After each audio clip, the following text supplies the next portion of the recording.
Hi guys! Good morning! Today's vlog, I am with Ate Lourdes. Si Ate Lourdes ay, ilang taon ka na nga dito, Tess? Dito, 12. Lahat sa Saudi.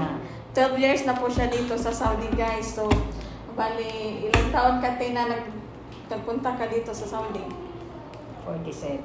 47. Oh, ayan guys. So, 12 years na si Ate Lourdes. Tatanungin natin si Ate Lourdes, guys, kung paano siya nag-survive dito sa Saudi ng ganun katagal. Ano yung naging inspirasyon mo, Ate Lourdes? Siyempre, pamilya. Family talaga. Tapos, hindi man talaga maiwasan na mamimiss natin yung family natin. So, paano mo yan? Ano ang mai-advise mo sa nagbabalak mag-abroad tulad natin? Ano yung pinakaunang i-consider nila pag gusto nilang mag-abroad? Unang, malakas ang loob. Tama! Lakas ang loob. Tsaka, sabay mo na rin yung panalangin lagi. Para may guidance.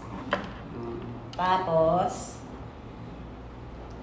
yung focus ka sa trabaho mo para hindi mo mamimiss ang pamilya. Oo nga, no? Ganon. Ganon. Pero na-try mo din, Ate Lourdes, pagdating dito, nag-iyak-iyak ka tulad namin. Ay, wala. Kasi buo ang loob. Si Ate Lourdes, guys, kasama ko siya dito sa salon. Dito kami nagtatrabaho sa salon. Magaling na siyang beauty assistant. Lahat. Blower, mag-threading, mag-shama, mag-halawa, mag-gupit. Kahit anong klaseng gupit. Ulo, leeg.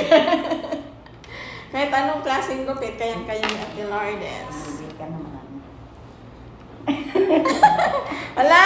Naka-record pa lang to. Mamaya upload natin to sa YouTube channel natin. Guys, si Ate Lourdes, ano po to siya? Comedian. Joker po to si Ate Lourdes. Pag wala si Ate Lourdes, wala. Masyado kaming seryoso. Pag wala si Ate Lourdes. So, that's all for today, guys. Kung may question kayo, comment nyo sa baba. At sa susunod namin na vlog ni Ate Lourdes ay sasagutin namin.